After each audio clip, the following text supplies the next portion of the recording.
Ada 4 perempuan yang menjadi penghuni api neraka. Dengar ini. Terancam ibu-ibu.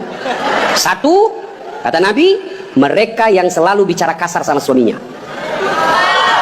Boleh marah, jangan memaki. 2, perempuan menjadi penghuni api neraka. Mereka yang membebani suaminya melebihi kemampuan suami. Dan yang ketiga, kata Nabi, orang yang akan menjadi perempuan penghuni neraka, mereka yang mempertontonkan auratnya di depan lelaki. Yang keempat, orang yang akan menjadi perempuan penghuni api neraka, mereka yang tidak mendirikan sholat. Ketika kita di padang mahsyar, dipanggil kita satu-satu. Bayangkan, dari Adam sampai kiamat, kumpul berapa triliun manusia, dipanggillah kita satu-satu. Siapa dulu yang dipanggil? Nenek kita yang duluan mati? Tidak. Kakek kita yang duluan wafat? Tidak. Leluhur kita yang duluan wafat? Tidak. Lalu siapa dulu yang dipanggil? Nama-nama Islam dulu. Abdul Rahman, Abdul Jabbar, Siti Fatimah, Aisyah, Mutmainnah, Das'ad Latif. Nah, itu dulu dipanggil. Cuncung. Di belakang kok bos. Dipanggil juga tapi mondri kok bos. Maka jangan berkata apa arti sebuah nama. Nama itu penting. Begitu pentingnya sebuah nama sehingga Nabi jelaskan ada 3 kewajiban orang tua kepada anaknya. 1 diantaranya memberi nama yang baik. Kenapa? Karena di akhirat digunakan ini nama. Nama-nama Islam dulu. Tony, Johnny, Rudy, Ningsi, Nining. Dipanggil juga tapi di belakang bos. Habib Syekh, oh di depan. Das'ad Latif nomor 2. Bayangkan. Dipanggillah kita. Nah, orang bilang apa arti sebuah nama? Coba bayangkan kalau tidak ada semua nama di sini. Yang paling repot caleg. Pilih saya siapa? Anu siapa? Anu. Coba kalau ada, coba sebut nama. Orang sebut nama minimal 2 saya bisa tahu.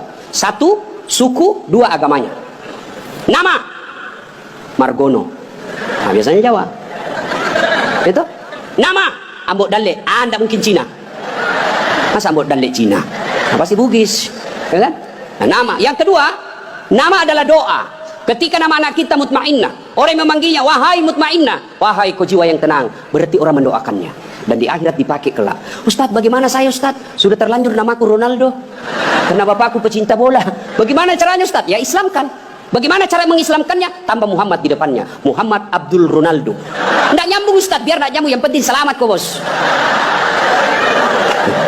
Masih ingat almarhum Presiden kita Soeharto? Sebelum beliau menunaikan ibadah haji, kan namanya cuma Soeharto. Setelah menunaikan ibadah haji, Raja Fat waktu itu sadar, wah menderita ini Pak Harto nanti kalau tidak diislamkan. Maka diislamkanlah namanya, ditambah di depannya Muhammad Soeharto. Ibu Tin juga ditambah di depannya Siti. Maka ibu-ibu yang sudah terlanjur namanya islamkan, harus rubah KTP tidak. Yang penting misal ulang tahun. Saudara-saudara sekalian, hari ini nama saya islamkan. Yang tadinya Desi Ratnasari, saya menambah di depannya Siti Desi Ratnasari. Yang ketawa serius orang ini. Nama penting. Dan pada saat itu, ketika kita dipanggil satu-satu, wajah-wajah kita di padang mahsyar tidak lagi seperti ini. Ada yang mukanya seperti ular. Kata Nabi, siapa yang muka ular? Mereka yang suka menjilat-jilat. Ya. Yang kedua kata Nabi, ada juga nanti yang mukanya seperti anjing.